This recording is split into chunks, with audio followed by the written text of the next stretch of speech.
But they should know that we're willing to accept that money, even though that they had got nothing for it last year. Right. Yes. Roy, did you see that I sent you a chat in terms of the fundraiser? If you just catch that before it starts the new meeting and that's gone. Okay. Yeah, I'm not going to shut down, so that should stay up there. Okay. No, I'm sorry. I wasn't really paying attention to the chat notes. Sorry See about how that. you are? Can you use Christine, can you just verbalize what the chat said?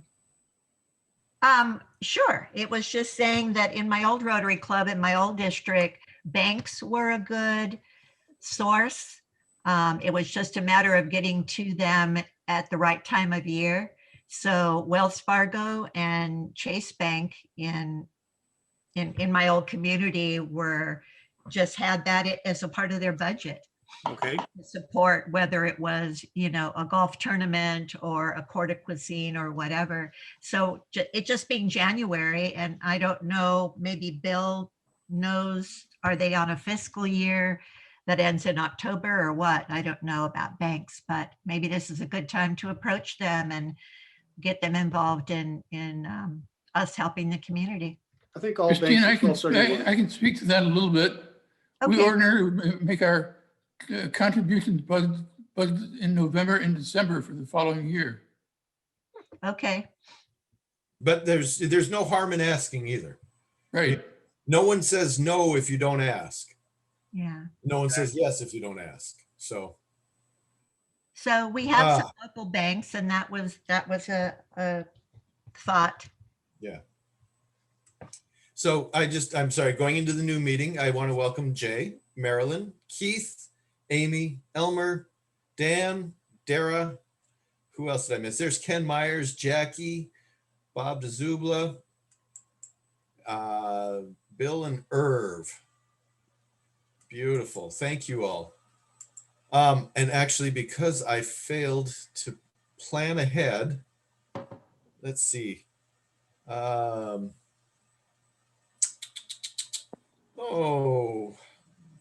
Elmer, since you're here, would you be willing to do our do the Pledge of Allegiance when we get to that?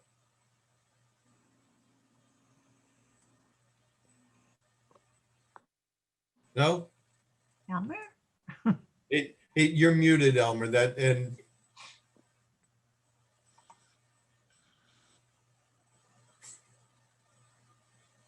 It's all good. Can you hear me? Now I can hear you. There you are. You tell me what to do. All right. When we get to the Pledge of Allegiance, if you'll just lead us, that would be amazing. Okay, I'll give it a shot. Oh, you'll do fine. I mean, I've done it once, and I didn't destroy the flags. So that was a good thing. How's everyone doing here? Fabulous. Great. Fabulous. God, we got 2 more minutes. Oh, here Hey, we go. Keith, I feel sorry for you from last night. I wasn't going to say anything. I was expecting a lot of comments about the game last night. Bit embarrassing for the Buckeyes. Nah. I think the reason you're not hearing anything is because there really wasn't a game. Well, I think Keith's in mourning, so we need to be kind. Oh, all right. Oh, thank you for that. It was a game for about 1 quarter, I think. No, Right. Injuries didn't help. that's true story. Don't make him cry. I think Justin Fields was hurt more than he let on. No, he wasn't himself last night. And you lost your halfback. Yep. And a couple of others out for COVID. No. Ken Manell, welcome. Bob Walker, welcome. Ron Parker and Joe Stanford. God, I was going to say John Stanford. Sorry, Joe Stanford, welcome. Good afternoon. It is, isn't it? Almost. Beautiful. 1 more minute. Howdy, howdy. Howdy. Chirito, did I say hi to Chirito? I don't know that I did. And Howdy, everyone. Rick, how are you, Hi, sir? I'm doing well. Good to hear. I may be in and out. I've got another meeting simultaneously. Oh, well, what are your priorities here? Well, I'm likely to stay tuned to you and just silently observe the other one. There you go. Oh, here comes Joe Garcia. And it is noon. So let me ring in the meeting for January 12th.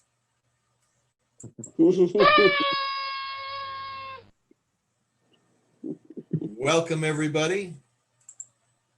Joe Garcia, since you just got here, I'm going to put you on the spot. It is time for the invocation. I just barely made it. But you did make it, and that's the important part. All right. Thank you. Thank you. If you're so inclined, please bow your heads as we have this invocation. Dear God, undoubtedly, we've had a week of turmoil, of difficulties, of things that we had never imagined that in our lifetime we would ever see. We are in a place as a country, as a world, that it's just unbelievable. But here in our little piece of the world, here in Escondido, we have this group of Rotarians committed to do what is best for our community. I ask that you give us wisdom to be able to look beyond our differences and be able to come together in that what unites us. That we may be able to do those things that help our greater community, and that we may be able to show our love for you and for each other because of the service that we have been called to do. Thank you. We ask for this always, for this blessing in your name. Amen. Amen. Thank you. Very on point and very poignant. Thank you. All right, Elmer, now you're on. Will you lead us, please? Ready, begin. I pledge pledge allegiance allegiance to the flag United of the States United States of America, America, and the and the republic republic Which for for which it stands, one nation, one nation, one under nation, God, indivisible, with indivisible, justice for liberty all. and justice for all. for all. Excellent. Thank you, Elmer. You're welcome. All right, our patriotic song for the day. I love barbershop. While the storm clouds gather far across the sea, let us swear allegiance to a land that's free. Let us all be grateful for a land so fair, as we raise our voices in a solemn prayer. God bless America, land that I love. Stand beside her and guide her through the night with a light from above. From the mountains to the prairies, to the oceans white with foam. God bless America, our home, sweet home. God bless America, our home, sweet home. My home, my home.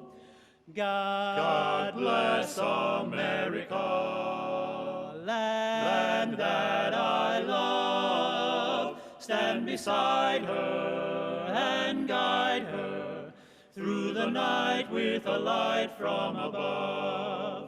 From the mountains to the prairies, to the oceans white with foam. God bless America, my home, sweet home. God bless America, my home, sweet home. America,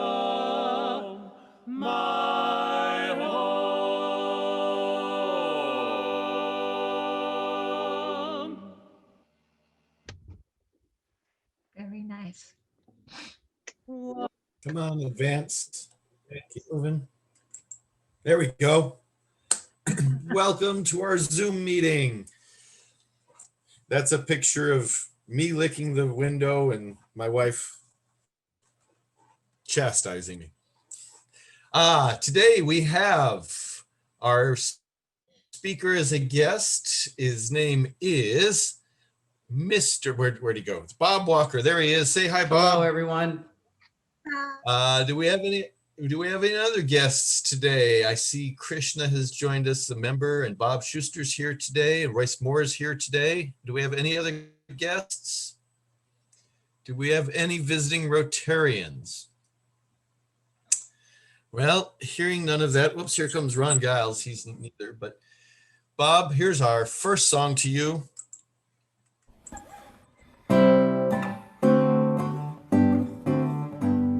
Howdy, we're glad to have you here. Welcome, we sing a loud and clear. Relax, enjoy the program, and won't you come back to see us again?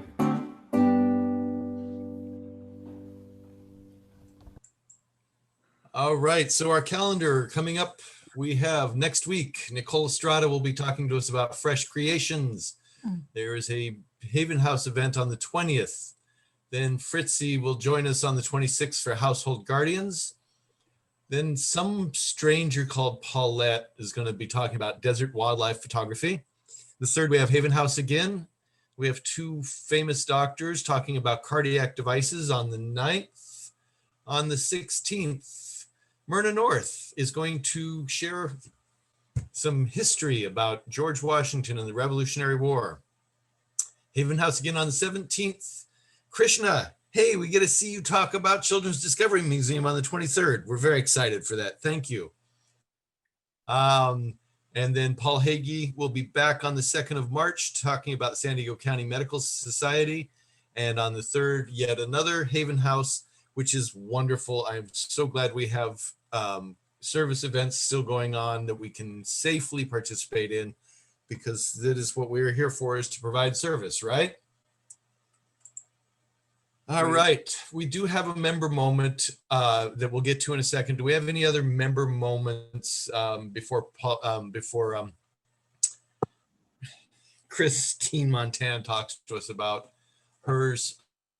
Any other member moments that want to be shared today? All right, Christine, why don't you introduce our member moment for Yeah, today? I'm afraid I have some very sad news to share with you.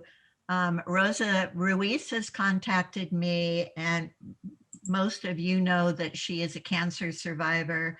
However, her cancer has returned with a vengeance. The tumors in her lungs and liver have grown faster and larger than expected. And the symptoms really started this past week. So she spoke with her oncologist, who gave her 1 to 2 months to live. Oh, wow. If she didn't have chemotherapy at this point might give her another 4 months, but she does not want to have to go through that. So she's traveling to Mexico. There's a cancer clinic there that she's heard good things about and that have been recommended to her. Yeah, so she would just like to have us keep her in our prayers. And I don't know how long she's going to be in Mexico. You know, she does post from time to time on Facebook. So those of you that, you know, want to contact her, she's asked that there be no phone calls because she just starts crying and she's not ready for calls yet. But if you wanted to send her a note or whatever, she would be able to get messages through Facebook, even though she's out of the country. And this was something that she had recently posted on her Facebook that I love it. And I think it's an everyday thing that she always has inspired. And I think it's just a perfect expression. So I'm going to leave it at that.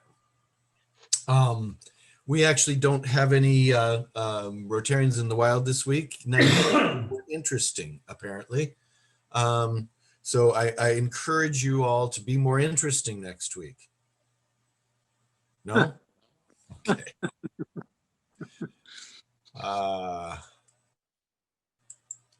Yeah, one of our regular programs recently, Robin Douglas, who's talked to us a lot about art.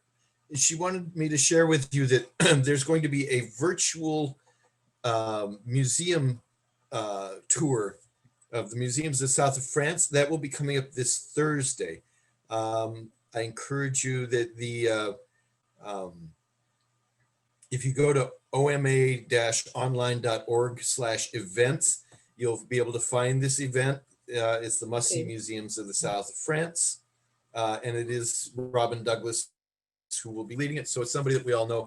And I encourage you to support this if you can, if you have the time. 7 p.m. to 8:30 p.m. on Thursday. Also, I know I got this email. I hope you guys got this email. If you didn't, maybe look in your spam folder. This is a great opportunity for you to shape how Rotary International affects us. There's actually an online survey, which I did take. It's very simple. It's a lot of questions about what you feel is the value of Rotary. And it's a great opportunity for you to help shape both international and local Rotary guides and events. So take a look for this. It's the participate in the 2020 Rotary member census. Each email has a unique link to it, so I can't forward this email, but I encourage you to look for it. All right, we are moving fast and furious, and we have a fun song for our speaker today, Mr. Walker. We have one of our members. We don't do this as a group anymore. We used to, but as you can see, that Zoom lag makes things like doing the pledge and singing together really interesting. So our fun song to Mr. Bob Walker. This is the Ballad of Bob Walker by King Ken Manel. Hi there, Bob. Here's a little tune to welcome you to Rotary today. Let's call it the Ballad of Bob Walker. Let's give it a try. Found on a hill in Escondido, a new winery where you can go spend a few nights in a nice condo. All about this vineyard you will know. Silent Bob's Vineyard, a place he holds dear. A sports marketing career Bob does know. A success for years, he's a real pro. Now enjoying the fruits of his success, raising fine grapes, soon to be pressed. Bob Walker with us today to hear. Welcome, Bob. Yay. Thank you very much. Very good. He's our best singer. No, I mean, he's better than I am. We'll put it that way, without putting any stress or That's more appropriate. smacking anybody down here, because I actually love Jay's voice, but I don't know that that's necessarily an endorsement, because I listen to punk rock music. So all right, Bob Zubla, would you like to introduce our speaker for the day? And while you're doing that, I'm going to give Bob Walker control of his thing. So go ahead, Bob Zubla. Sure. Happy New Year, everybody. A common event to us here in Southern California is last year, Linda and I had to have our house tented for termites. And so we needed a place to stay with our dog. And we searched for an Airbnb here in Escondido and found that place that you're looking at. It's Bob Walker's place up in North Escondido. We had a wonderful time, and he's got a lovely vineyard there. And so I was quite intrigued by it and struck up a conversation with Bob and thought he'd be a great speaker for us. As you heard from Ken's great song, Bob is a sports marketing agent of great renown and success, and also a vintner with his own winery. And so with that, I turn it over to Bob Walker with thanks. Thank you, Bob. Very kind of you, and thank you for having me here, everyone. So yeah, Bob and I had a chance to get together and talk a little bit about the Rotary Club, and it was certainly of interest to me to get together with everyone and share a little bit about myself and you know, how we ended up here in Escondido and came about creating a vineyard, because we had zero experience at this until we moved out here to Escondido.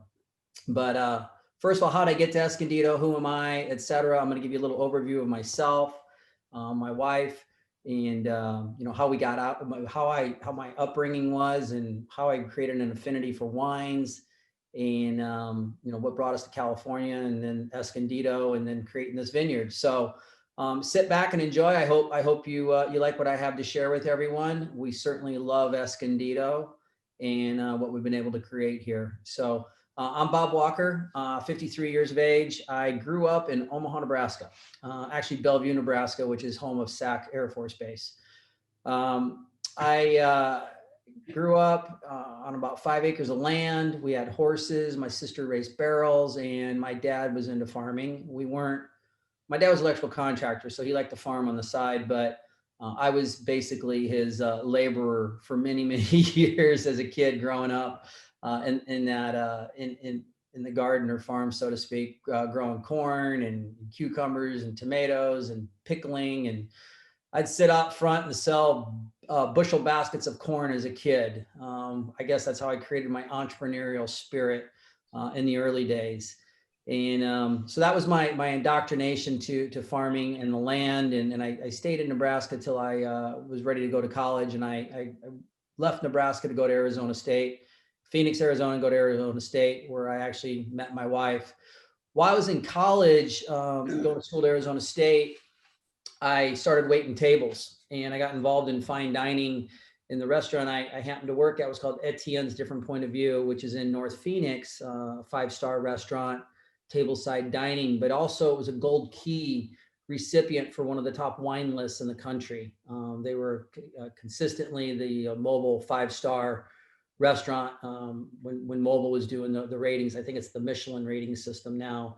But nonetheless, I worked at that restaurant for 3.5 years while I was going to college, and really opened my eyes to wines and fine liquors, and started developing an affinity for good wines. And my wife at the time was living in San Francisco, working in the Bay Area, and I'd go up there for weekends, and we'd tour Napa Valley, start meeting vintners, and little did we know that was the development of our infatuation with good wines, and starting to understand the different varietals and you know, what makes a good wine versus an okay wine. And so through that's where it all started. That was our foundational start to wine. But once I graduated school, my passion was to be a sports marketer. And I graduated in 91. And back then, if you all recall, there weren't a lot of TV stations then. There was really only ESPN, plus your 3 local networks. And I wanted to be a sports broadcaster. And as my started down that path with school, I realized there was probably only 2 or 3 jobs like that in the world at the time. And the entry into that field was going to be very, very difficult. So I made a conscious decision to switch over to the marketing side versus the broadcast side, and got involved in more on the sponsorships and the marketing for brands within sporting events, most specifically the Senior PGA Tour. So I spent a good 12 years of my career creating a sports marketing agency on the PGA Tour called Global Sports Marketing and Events. And through that agency, we ended up managing over 40 corporate clients that had sponsorships on the PGA Tour, Senior PGA Tour, even some we'd take on trips to Augusta and manage their hospitality programs and all that. And that kind of led to work in the 96 Olympics in Atlanta. I was actually in charge of Centennial Park, yes, where the bomb went off. That was my venue. And very, very fortunate that it wasn't worse from what had happened that night at Centennial Park. But I share this just to kind of share the breadth of my knowledge and experience in sports marketing. And from that, it led to me creating a separate agency to represent talent.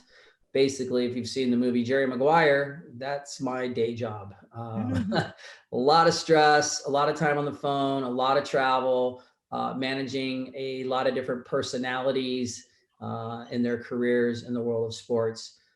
Most specifically, it's been action sports and motorsports related, where we work, when I say action sports, X Games athletes, supercross, motocross, skateboarding, snowboarding, BMX, those sorts of athletes. And that's now grown into NASCAR and off-road racing, like the Score Baja races, the Baja 1000 and Baja 500, representing some of the top talent and drivers in those sports.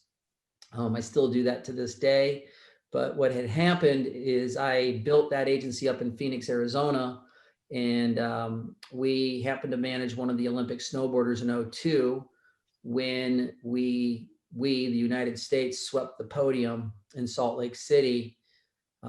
We took, gold, silver, bronze, and one of those athletes, I was their manager, which really put us on the map as a sports marketing agency globally, as a small shop in Phoenix, Arizona, having a premier talent like JJ Thomas, who won the bronze that year, was our client. But really, from having him on Time Magazine's cover to all the media outlets, et cetera, it put us as an agency on the map. And soon after that, we were approached to be acquired by Casey Wasserman. Some of you here in California may know who Casey is. His grandfather was the founder of MCA. And Casey now probably owns the second largest sports marketing organization in the world. At the time, he was just starting to build the agency, and he acquired us. I was the fourth agency that he had acquired at the time. And when he acquired us, he had a mandate for me and my family to relocate from Phoenix to Carlsbad. And that's what brought us out here to Carlsbad in 2005. We lived in Carlsbad for a while, and in La Costa and San Elijo Hills, and bounced around a little bit. And the coast is beautiful and everything, but I and my wife, being from Phoenix, Arizona, we liked the heat. I wanted more space. I wanted drier climate. I liked the heat more than that cool ocean breeze. Call me weird, but I wanted land and I wanted space. So we started looking, and had our broker looking all over town, and kind of forgot about it after many, many months. And then this house here that's on the screen popped up as being available. And so we jumped on it in 2013 and made the move from La Costa out to Escondido. So when we moved out here, and you can see to the right side of this screen how thick the vegetation is to the right of the fence line. And that is what the whole property looked like all the way up to the house. It was very heavily vegetated and weeded out. And I hired a crew to start, cleaning that area up. Like, let's just clean it out and figure out what to do with it. And so the landscapers came to me and said, Mr. Walker, you have great soil here. You need to plant something and grow here. This soil is phenomenal for growing. And I was like, what about grapes? I'm like, because I had seen a vineyard up the street from me, and I'd seen back behind us in Rue Montreux, some people had some small vineyards there. And I said, what about a vineyard? And they like, you have great soil for grapes. So that kind of spurred our thinking. And I had gone out and found a book called The History of Wine in San Diego. And I started reading this book, and it started talking about how Escondido was really the birthplace of wine in all of California in the 1800s. As part of the Mission Trail that came up from Baja, there were a variety of vineyards as far south as Otay Mesa or Otay Ranch. Well, I think it was Otay Mesa at the time is what it was called. There was a big dam down there, and that dam that broke wiped out all the vineyards down there, and took their barrels, huge barrels, like their storage barrels were like 2-3 stories high, at the time in this book that tells a story, but Escondido, up until Prohibition, was the largest producing city in the state of California for wine.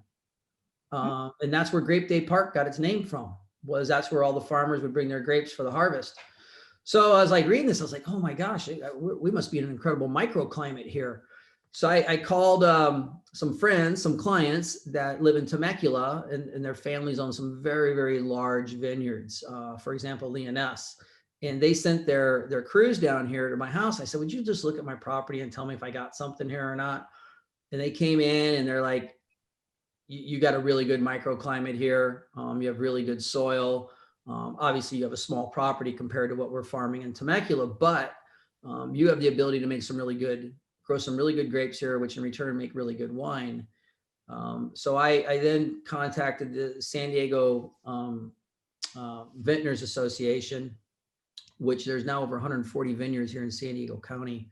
I don't know if everyone knows that or not, but it's really blowing up. But the gentleman that they call the grandfather of wine in San Diego, I had him come out and look at our property, and he said, you're in the absolute perfect microclimate to grow Zinfandel grapes. And I was like, that's our favorite wine. Let's go for it. So in 2013, we started planting Zinfandel. And right here, let's see if this will work. There we go. Here's the vineyard. Well, I want to show, there we go. So this is the vineyard during the summer when it's nice and green and the vines are just starting to pop. We have over 700 vines on a little over an acre and a half that I have planted. The property's 2.5 acres, and I got about 1.5 acres planted of grapes. We have 480 Zinfandel vines and 220 Syrahs that we've planted on the property.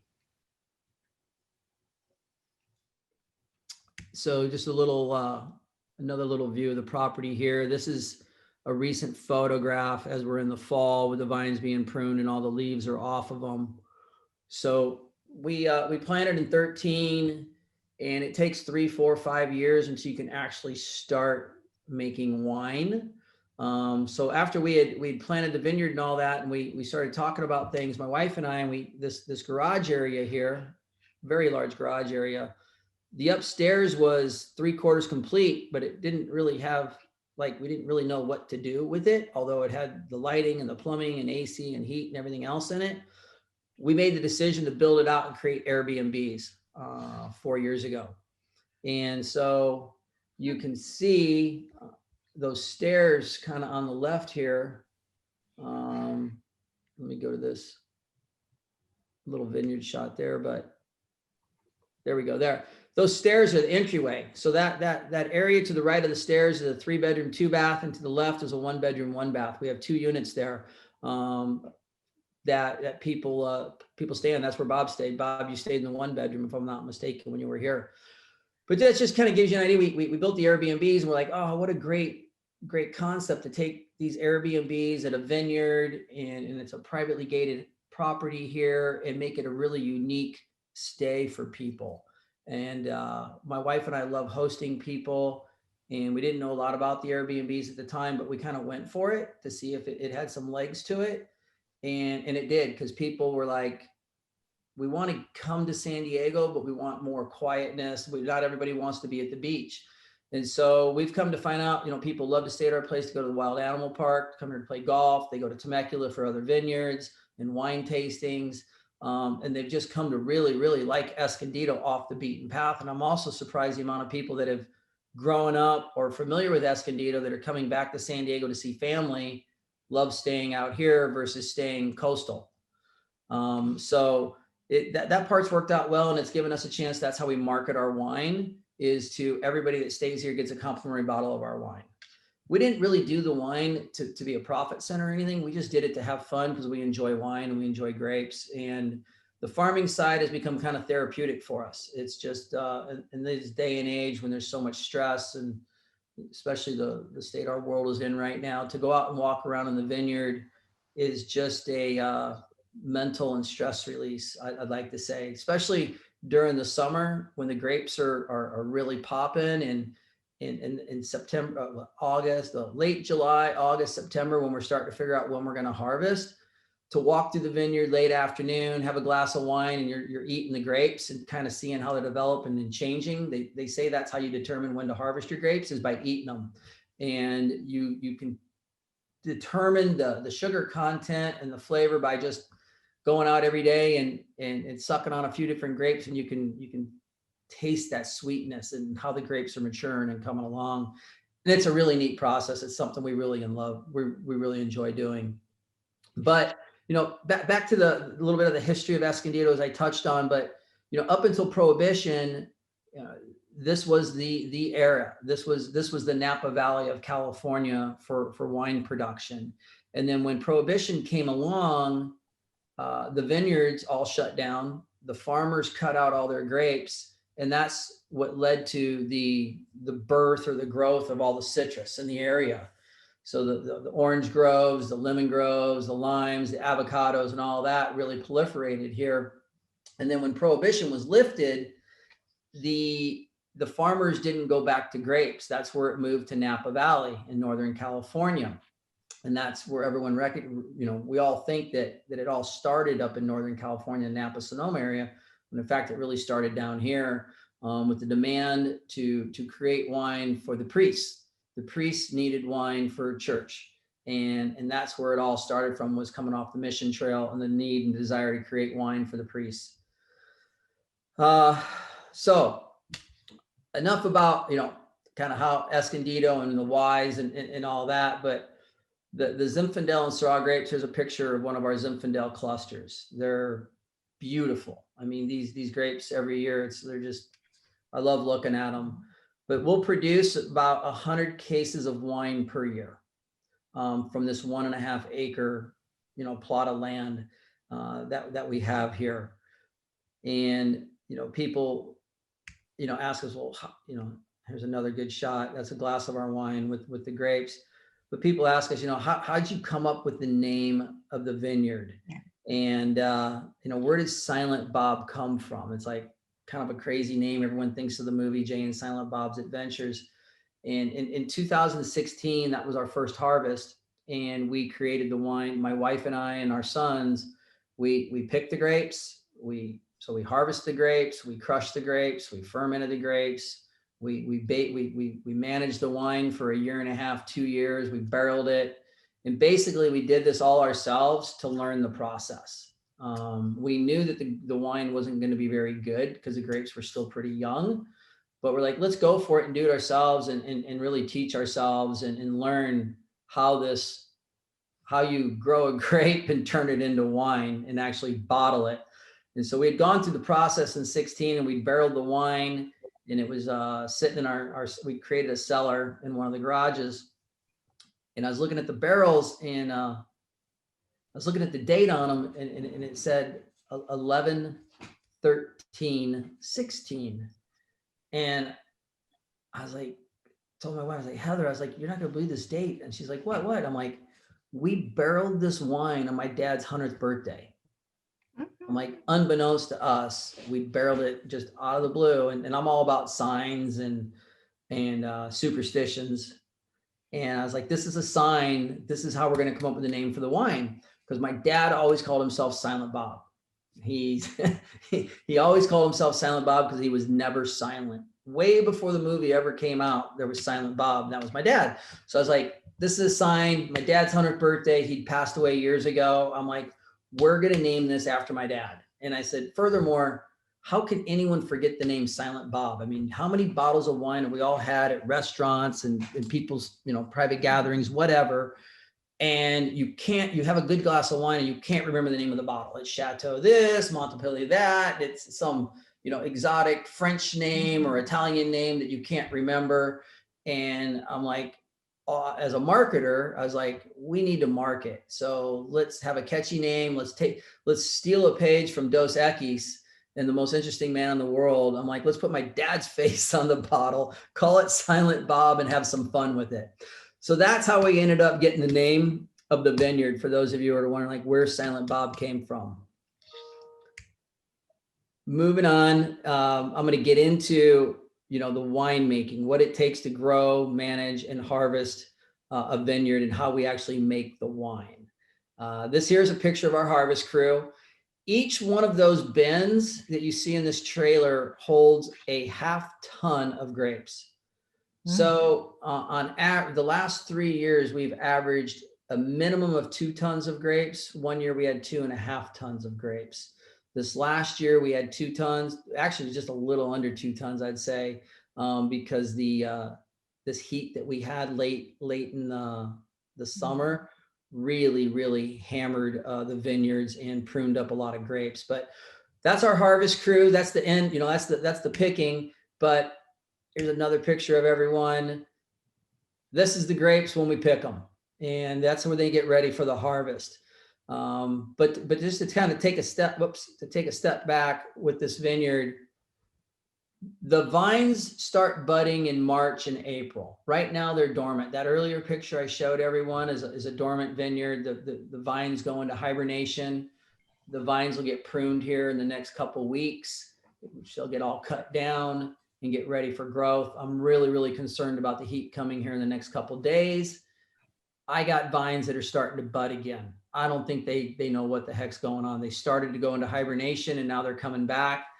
And so my fear is we're going to still get a freeze later this year. And God knows what it's going to do to these grapes, but it's welcome to the world of farming.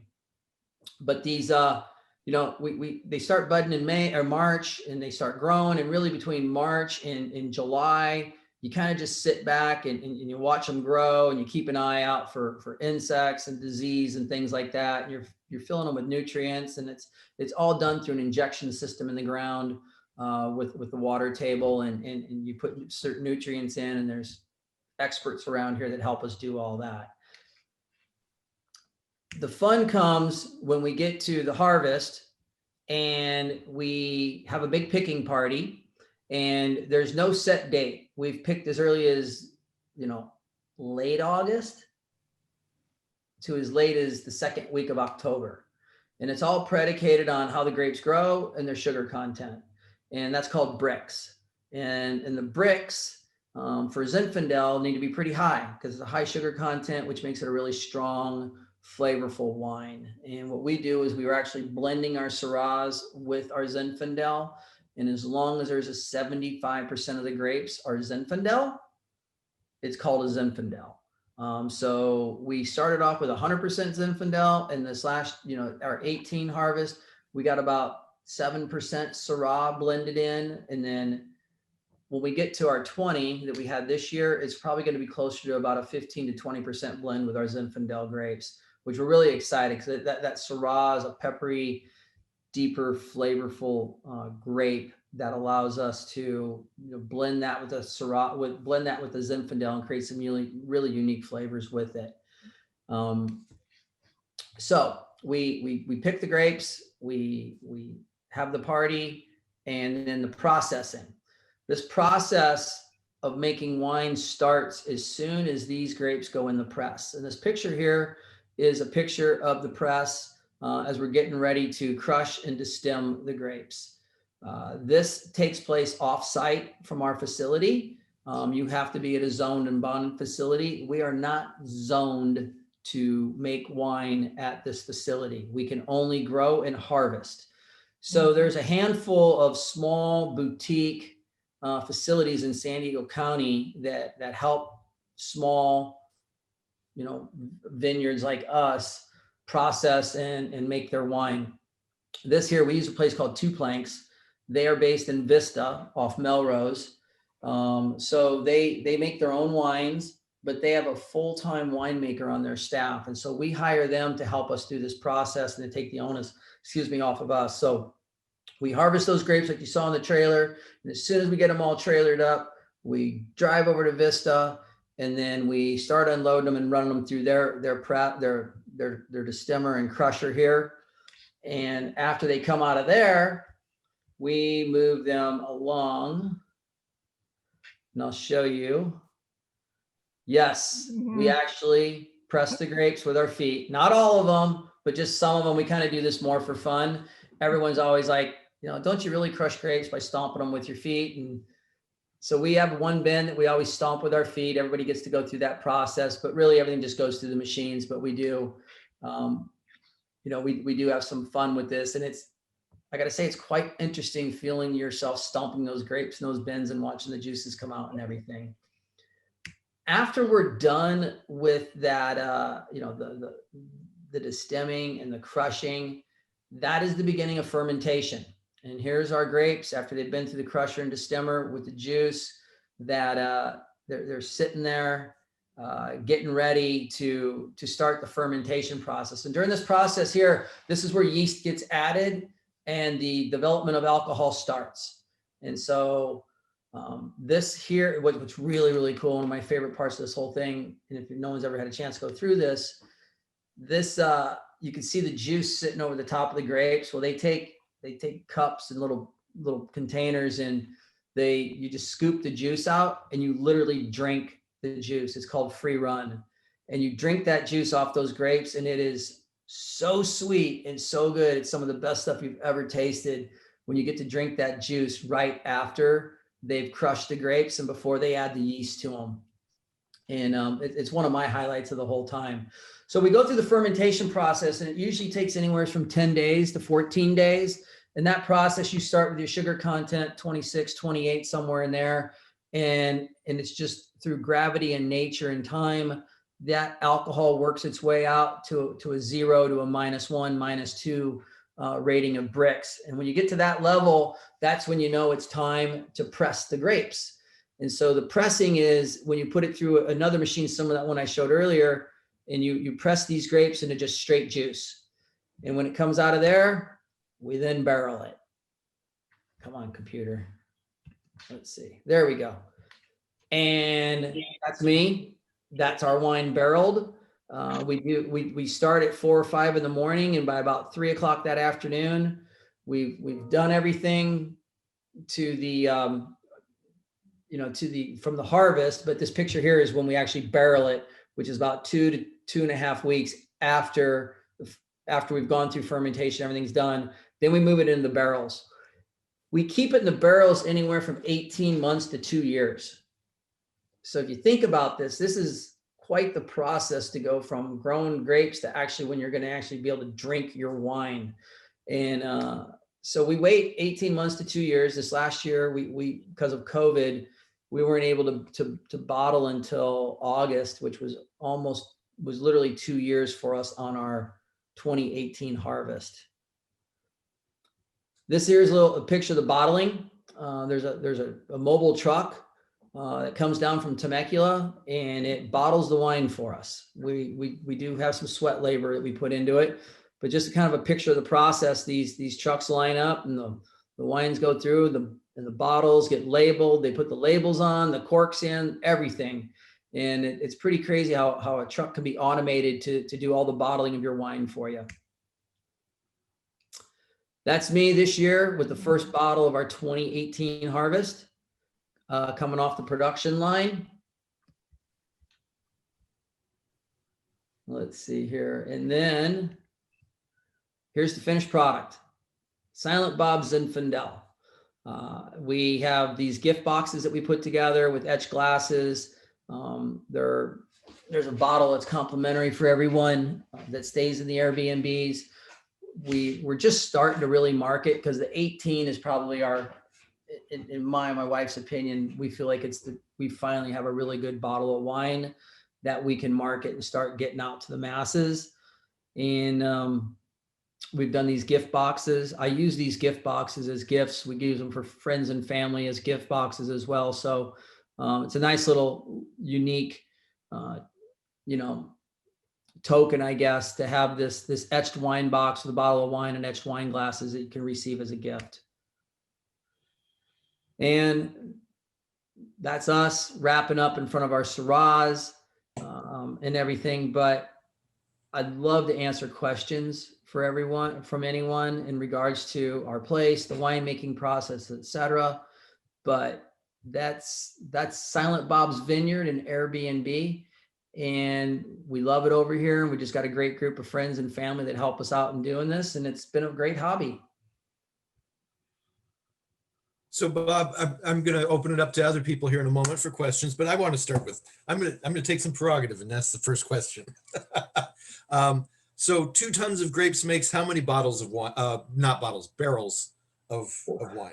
4 barrels. What you're really looking at, Andy, kind of rule of thumb would be each half ton is equivalent to a barrel of juice. Okay. When it's all said and done. So as we're picking, and I'm watching the bins get filled up, because we don't have, it's kind of hard to tell what our production is going to be until we actually get out there and start picking. And so as those bins are filling up on the day of, I'm like, okay, I know we did this section of the vineyard and we're over a half ton. I'm like, okay, we're gonna have a good harvest. And then I'm like, okay, guys, we're gonna probably do 5 barrels this year of wine instead of 4, because you can kind of gauge it on that production as those bins are getting filled up. Okay. Fred, and then I'll get to Dan Sundquist's question. Hey, Bob, great presentation. Thank you. My wife buys a lot of wine that does not have corks. It just has caps on it. Can you talk about the difference between corking and capping? Man, it's a great question. And I might butcher this some for you, Fred, but there has been a trend of more people starting to go caps on bottles of wine. My understanding, and this is just my understanding, is they don't age as long in the bottle with the caps. They're more drinkable wines now versus long-term. Our bottles right now, I go with a little higher acidity in our bottles. So when you first drink them right now, you got a little bit of a bite to them, but that acidity wears off over time. The cork absorbs all that, and it'll allow our bottle of our wine to last anywhere from 8 to 10 years. Where if you go with the screw on, it's going to be more of, that's a wine you want to drink sooner than later. You don't want to let it sit around for years. Thanks. We do drink ours sooner. Good plan. So Dan Sundquist wanted to know, do you have wine tasting at your location? We cannot have wine tasting here, unfortunately. It's because of the zoning, and we're not zoned for that. Our plan is to work something out with Bella Maria on the other side of the 15 from us, and have them carry our wines. And that's where people can go for tastings. What we do is when you stay in our Airbnbs, we tell people, like in our welcome booklet and all that, it's like, hey, if you want to do wine tastings, there's Bella Maria on the other side of the highway, there's Rancho Bernardo, there's Orfilia, there's all these great vineyards within 15 minutes of here.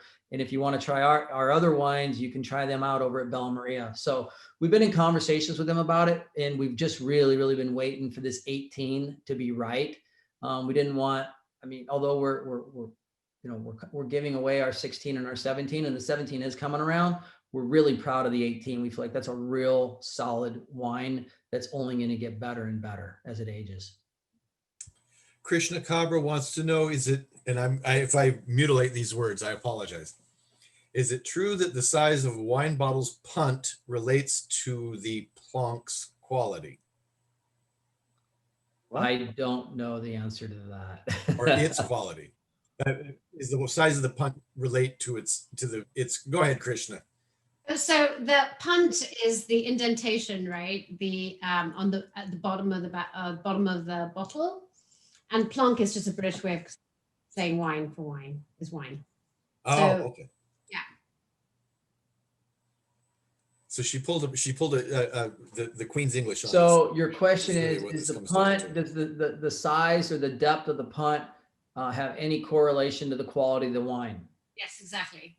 I have no idea. I do know that, you have the bottles that, like the Burgundy bottles are longer, and you have like the cab bottles that are they're round, and then they just have the top where they're not symmetrically, they flow. And that is to capture the sediment. There's more sediment in the cabs, and that's what I've been told that's why the bottles are different, is to capture that sediment so it doesn't end up pouring into your glass. And I just learned that in the last year. I didn't know that. And the other Brit we have in the crowd says, even if it doesn't, it's totally a good rule of thumb. Andy? I don't know if it Other works for question. real, but I've been doing it for years, and the best bottles of wine are always the ones with the bigger dint in the bottom. But I use like punt is the posh word, I guess. So it's kind of like glazed potato chips. They put a lot of extra air in to make you believe it's better. All right. Questions. Another question for Bob. Jay? Jay, go Yeah. ahead. Where can you buy it and what does it cost? We're not presently selling it yet. The plan is later this year, you're going to be able to buy it. Originally, the plan was until COVID hit was we wanted to have it at various restaurants here in Escondido. The restaurants all on Grand Avenue. We love the vibe of them down there and we wanted to keep it local, you know, even having it at Ventana. We had talked to a handful of restaurants and people, and there was a significant amount of interest. Then COVID came along and really threw us a nasty curveball. So I haven't been in a hurry to ramp up the marketing of it yet until people can really start dining. And again, we're only doing 100 cases, and we give away a substantial amount through the Airbnbs because everybody gets a complimentary bottle. But if we have been selling to friends and family, and if you wanted to do that, you can reach out to me through Andy or Bob can give you my contact information. You can reach us directly through our Instagram account at Silent Bob's or our Facebook page and just direct message us. And we just work directly like that. Cost wise, the 17 is 25 a bottle. The 18 is going to be 35 a bottle. Thank you. You're welcome. Do we have any other questions for Bob? I do have a question for you, Bob. And this is, I don't normally do this in our meetings, but have you considered joining Rotary? I don't know much about it, but no, I'm open to it. All right. Well, we'll need to have someone have a chat with you. Maybe we'll have Bob DeZubla give you a call one of these days. Because you're definitely our kind of guy. You're an independent business person. You're a leader. You're an innovator, and you obviously care about local. And again, this is not a normal part of our meetings where we pitch our speakers, but you're definitely you're definitely someone that would fit in really well with most of us. Maybe, you know, I'm the weirdo no one wants to fit in with. Well, I really appreciate it. All right. Well, with that, then we will end this week's meeting just a touch early, and that's really okay. And come on, there we go. So this week's shower thought: money is a game of pretend that everyone plays. And I look forward to see you all next week. And we'll leave this open if you want to keep chatting. Right. Thanks, everybody. Stay safe. Thank you, Robert, for bringing Robert. Thanks everyone for having me. Really appreciate it. It was a great program. Really enjoyed it. It was very fascinating. I'm not a big wine fan, but wow, I may have to become one. Yeah, very well done. Indeed. Thank you.